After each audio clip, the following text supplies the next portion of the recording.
పెరుగు తోడుకున్న తర్వాత పైన తేరిన మేగడ్ని సెపరేట్గా తీయలేం, ఇట్లా చిలుకుతాం, వెన్నపూస వస్తుంది కవ్వం పెట్టి తిప్పేసరికి.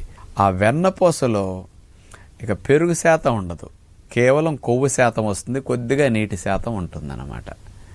అందుకని వెన్నపూస అట్లా మరిగించలేదు కాబట్టి వెన్నపూసగా ఉన్నప్పుడు దోషం తక్కువ. పాలు 100 డిగ్రీల వేడికి గురి చేసినప్పుడు మరిగాయి, పెరుగు అంతే, అందుకని అట్లా వచ్చేసింది. అందుకని ఇక డ్యామేజ్ ఏమవ్వదు.